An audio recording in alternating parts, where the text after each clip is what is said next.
सो hi everyone, फिर से आप लोगों का स्वागत है एक नए वीडियो में। और आज के इस वीडियो में हम लोग बात करने वाले हैं जो आपका 2-4 दिन में 2026 एग्जामिनेशन होने वाला है जैक बोर्ड का। उसमें लॉन्ग आंसर 5 मार्क्स वाले क्या क्या इंपॉर्टेंट क्वेश्चन है उसके बारे में बात करेंगे। इससे पहले एमसीक्यू, शॉर्ट आंसर और 1 मार्क्स वाला का वीडियो ऑलरेडी मैंने बना दिया है और वो चैनल पे पड़ा हुआ है, आप जाकर के देख सकते हो। लिंक मैं डिस्क्रिप्शन में भी दे दूंगा। अगर आप चैनल पे नए हो तो प्लीज चैनल को सब्सक्राइब करना, वीडियो को लाइक करना और अपनी क्लास 12 के दोस्तों के साथ शेयर करना। तो चलिए देर नहीं करते हैं और स्टार्ट करते हैं। सबसे पहला क्वेश्चन दिया हुआ है, calculate mass of ascorbic acid. ठीक है, to be dissolved in 75 gram of acetic acid to lower its melting point by 1.5 degree Celsius. Lower its melting point यानी ये हमें क्या दिया हुआ है, melting point. Lower its melting point यानी ये डेल्टा टीएफ का वैल्यू दिया हुआ है। डेल्टा टीएफ का वैल्यू है कितना, 1.5 दिया हुआ है। ठीक है, नेक्स्ट अगर हम बात करें तो इसका मोलर मास निकाल लेते हैं। 72 हो जाएगा कार्बन के लिए, 8 हो जाएगा और 96 हो जाएगा ये। तो 6 8 और 2 10 16, यहाँ पे 6 आ जाएगा, 9 10 यहाँ पे 17 हो जाएगा। तो ये आ जाएगा 176, यानी मोलर मास ऑफ सॉल्यूट जो होगा वो आ जाएगा कितना, तो 176 आ जाएगा। ठीक है, अब वेट ऑफ सॉल्यूट आपको निकालना है। ठीक, आपको वेट ऑफ सॉल्वेंट देखो दिया हुआ है जो कि कितना है, तो 75 ग्राम दिया हुआ है। आगे अगर बात करोगे तो ये केएफ का वैल्यू दिया हुआ है, केएफ है आपका कितना, 3.9। अब हमें पता है डेल्टा टीएफ निकालने का फॉर्मूला, तो डेल्टा टीएफ निकालने का फॉर्मूला होता है केएफ इंटू एम। सबका वैल्यू पुट करो, डेल्टा टीएफ 1.5, केएफ आपको दिया हुआ है कितना, 3.9। मोलैलिटी निकालने के लिए weight of solute into 1000। Molar mass of solute का अगर बात करोगे तो मोलर मास ऑफ सॉल्यूट कितना हो जाएगा, हम लोग निकाले हैं मोलर मास ऑफ सॉल्यूट 176 और वेट ऑफ सॉल्वेंट 75। आपको वेट ऑफ सॉल्यूट निकालना है, क्रॉस मल्टीप्लाई करके आंसर ले आना। चलो, और आंसर जरूर कमेंट में कर देना। नेक्स्ट अगर बात करोगे तो यहां से आपको बोला है calculate EMF of the following cell. आपको ईएमएफ निकालना है। देखो, ईएमएफ निकालने के लिए आपको सबसे पहले इसका ई नॉट सेल भी निकालना पड़ेगा। ई नॉट सेल ऑलरेडी दिया हुआ है। ईएमएफ आप नस्ट इक्वेशन को यूज करके निकाल सकते हो। E cell is equal to E naught cell minus 0.059 by क्या करते हैं, एन लॉग, ऊपर में कंसेंट्रेशन ऑफ प्रोडक्ट और नीचे में कंसेंट्रेशन ऑफ रिएक्टेंट। ये फॉर्मूला को यूज करना है। अब यहां पे अगर बात करोगे तो आपको सेल रिएक्शन लिखना पड़ेगा। अब क्रोमियम यहाँ पे देखो एनोड है, सॉल्ट ब्रिज के लेफ्ट साइड वाला एनोड है और ये तुम्हारा कैथोड होता है। तो पहले एनोड का रिएक्शन लिखो। एनोड में क्या होगा, ऑक्सीडेशन। तो क्रोमियम जो है वो Cr3+ में कन्वर्ट होगा और 3 इलेक्ट्रॉन रिलीज करेगा। नेक्स्ट अगर बात करोगे Fe2+ जो है वो 2 इलेक्ट्रॉन लेकर के किसमें चेंज हो जाएगा, Fe में चेंज हो जाएगा। तो ये तुम्हारा, अब इन दोनों रिएक्शन को ऐड करने से पहले इलेक्ट्रॉन सेम होना चाहिए, बट इलेक्ट्रॉन सेम नहीं है। तो सेम करने के लिए इसको 2 से मल्टीप्लाई करो, तो ये 2 2 और यहाँ पे आ जाएगा 6। ठीक है, ये आ जाएगा 6 इलेक्ट्रॉन। अब इसको भी अगर बात करोगे तो इसको 3, तो यहाँ पे ये आ जाएगा 6 और यहाँ पे 3। अब ये 6 इलेक्ट्रॉन हो जाएगा कैंसल। अब नेट सेल रिएक्शन लिखो, 2Cr प्लस 3Fe2 प्लस, ठीक है ना, ये कन्वर्ट हो जाएगा किसमें, 2Cr3 प्लस 3Fe में। अब अगर हम बात करें तो सबका वैल्यू को यहाँ पे रखते हैं। देखो, अब सबका वैल्यू को अगर तुम रखोगे तो ई नॉट सेल का जो वैल्यू है वो कितना है, तो ई नॉट सेल का वैल्यू है 0.30 माइनस 0.059। अगर हम एन का बात करें तो एन का वैल्यू यहाँ पे कितना दिया हुआ है, 6 दिया हुआ है लॉग। ऊपर में कंसेंट्रेशन ऑफ प्रोडक्ट, तो प्रोडक्ट का कंसेंट्रेशन कितना हो जाएगा, देखो जरा। यहाँ पे प्रोडक्ट के साइड कौन है, Cr3+। तो सॉलिड का कंसेंट्रेशन नहीं होता है, Cr3+ का कंसेंट्रेशन 0.1 है। इसी को आप 10 का पावर -1 बोल सकते हो। अब इसका स्टोइकियोमेट्रिक कोफिशिएंट 2 था तो पावर में 2 दोगे। कंसेंट्रेशन ऑफ रिएक्टेंट, रिएक्टेंट के साइड अगर बात करोगे तो ये है 10 का पावर, ठीक है, Fe2+ है ना, तो यहाँ पे 10 का पावर -2 का पावर क्या दोगे, 3, क्योंकि कंसेंट्रेशन के ऊपर में हम लोग पावर भी देते हैं जो स्टोइकियोमेट्रिक कोफिशिएंट के इक्वल होता है। बस अब आपको इसको सॉल्व करना है। 0.30, ठीक है, 0.30, 0.059 को अप्रोक्स 06 लिख सकते हैं बाई 6 लॉग। अब यहां से अगर बात करोगे तो 10 का पावर -2 और यहाँ पे आ जाएगा 10 का पावर -6, ये कैंसिल हो जाएगा। 10 का पावर -4 ऊपर जाकर के ये 10 का पावर +4 हो जाएगा और लॉग 10 का पावर 4 का वैल्यू होता है 4।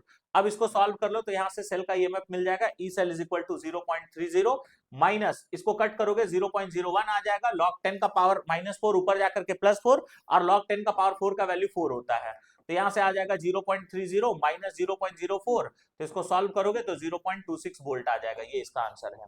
तो ऐसे हम लोग ईएमएफ निकाल सकते हैं। नेक्स्ट अगर बात करोगे सवाल, तो नेक्स्ट क्वेश्चन ये है, ठीक है, डिटरमाइन इलेक्ट्रोमोटिव फोर्स ईएमएफ ठीक है, आपको दिया हुआ है कॉपर और Ag, सेम टू सेम वही क्वेश्चन है। आपको वापस से यहाँ पे बस एक कष्ट करना होगा, ई नॉट सेल निकालना है। तो आप खुद से कर लेना ये क्वेश्चन को, जैसा हम पिछला में प्रोसेस बताए थे। एक एक्स्ट्रा है जो कि ई नॉट सेल निकालना है। अगर ई नॉट सेल निकालना आपको खुद से है तो ये बात याद रखना, ये फॉर्मूला यूज करोगे, E naught reduction potential of cathode minus E naught reduction potential of anode.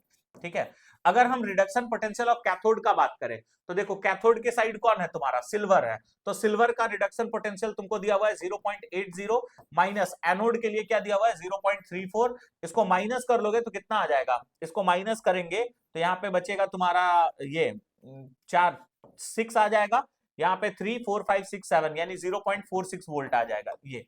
अब 0.46 वोल्ट आ गया, अब ई सेल निकालना है तो ई नॉट सेल, ठीक है, E naught cell minus 0.059 by n log, ऊपर में कंसंट्रेशन ऑफ प्रोडक्ट और कंसंट्रेशन ऑफ रिएक्टेंट।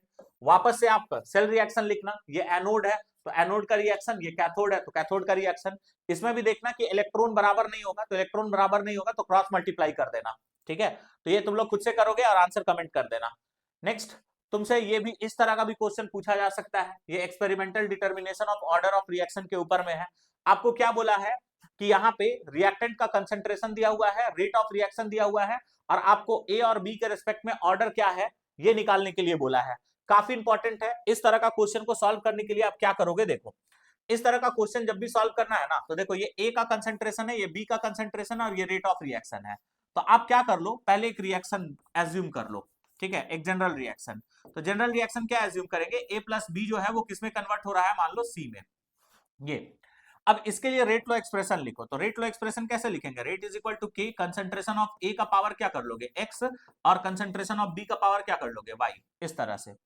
अब तुम क्या करो, जो तुमको 3 एक्सपेरिमेंट दिया हुआ है ना, इसके लिए 3 इक्वेशन बना लो। जैसे इक्वेशन नंबर 1 क्या होगा, रेट कितना है बोलो, 5.07 इंटू 10 का पावर -5 इज इक्वल टू के। अगर हम बात करें ए का कंसंट्रेशन तो कितना दिया हुआ है 0.20 का पावर एक्स, ठीक है। बी का अगर बात करोगे तो कितना दिया हुआ है 0.30 का पावर वाई, और इसको इक्वेशन नंबर 1 बोल दो। इसी तरह से इक्वेशन नंबर 2 बना लो, तो 5.07 इंटू 10 का पावर -5, यहाँ पे के कर लो। फिर अगर तुम बात करोगे तो यहाँ पे आ जाएगा क्या 0.10 का पावर, सॉरी ए का कंसंट्रेशन है 0.20, तो यहाँ पे 0.20 का पावर यहाँ पे क्या आ जाएगा एक्स, और यहाँ पे अगर बात करोगे तो 0.10 का पावर क्या आ जाएगा वाई, ठीक है। और थर्ड इक्वेशन क्या बनाओगे, 1.43 इंटू 10 का पावर -4 इज इक्वल टू के। फिर अगर ए का कंसंट्रेशन तो 0.40 का पावर एक्स, और यहाँ पे आ जाएगा 0.05 का पावर क्या लिख लोगे भाई, इस तरह से। ये आ जाएगा इक्वेशन 1, ये आ जाएगा इक्वेशन 2, और ये आ जाएगा इक्वेशन नंबर 3। ये अब बातों को समझिए। नेक्स्ट, ठीक है, अगर हम यहां पे बात करें तो ये तुम्हारा 3 इक्वेशन है, ये तीनों इक्वेशन को अब क्या करो, कुछ ऐसे डिवाइड करो जिसमें या तो x कटना चाहिए या y कटना चाहिए। तो तुम क्या करो, इक्वेशन 2 को 1 से डिवाइड कर दो। तो इक्वेशन 2 को जब 1 से डिवाइड करोगे तो इक्वेशन 2 में 5.07 था इंटू 10 का पावर, देखो क्या है 5.07 इंटू 10 का पावर -5 है, ठीक है, इक्वेशन 2 में। और इक्वेशन 1 का भी रेट ऑफ रिएक्शन सेम है, यही हो जाएगा, इज इक्वल टू के, और यहाँ पे भी के होगा। ए का कंसंट्रेशन दोनों में सेम था, 0.20 का पावर यहाँ पे x हो जाएगा, यहाँ पे भी 0.20 का पावर x, ठीक है, इनटू बी का कंसंट्रेशन अलग अलग है। बी का कंसंट्रेशन एक में 0.30 है और एक में 0.10 है, तो 0.10 का पावर यहाँ पे आ जाएगा y, ठीक है, यही है ना, 0.10 का पावर y और 0.30 का पावर y। अब जो कटेगा ये पूरा तरह से कट गया, ये कट गया, ये कट गया, ठीक है, ये आ गया 1। इसको हम ऐसे लिख सकते हैं, ये 2 प्लेस डेसिमल, ये 2 प्लेस डेसिमल, तो 1/3 का पावर y। अब तुम सोचो y का वैल्यू क्या रखोगे कि वैल्यू 1 हो जाए, तो किसी भी नंबर के ऊपर में पावर 0 का मतलब होता है 1, तो y का वैल्यू क्या आ जाएगा 0। तो इस तरह से तुम y का वैल्यू निकाल लिए। यानी यहाँ पे क्या बोला है ऑर्डर, तो b के रेस्पेक्ट में जो ऑर्डर होगा वो कितना हो जाएगा 0 हो जाएगा। अब अगर तुमको एक के रिस्पेक्ट में ऑर्डर निकल गया तो दूसरा के रिस्पेक्ट में ऑर्डर आप इजीली निकाल सकते हो। अब कोई भी इक्वेशन उठाओ ना, आराम से आपको ऑर्डर मिल जाएगा। जैसे मान लो यही इक्वेशन हम उठा लेते हैं, ठीक है, अगर इस इक्वेशन को उठाओगे तो क्या आ जाएगा बोलो, 5.07 इंटू 10 का पावर -5 के ठीक है। यहाँ पे अगर तुम बात करोगे तो क्या आ जाएगा 0.20 का पावर x, और ये तुम्हारा 0.10 का पावर y।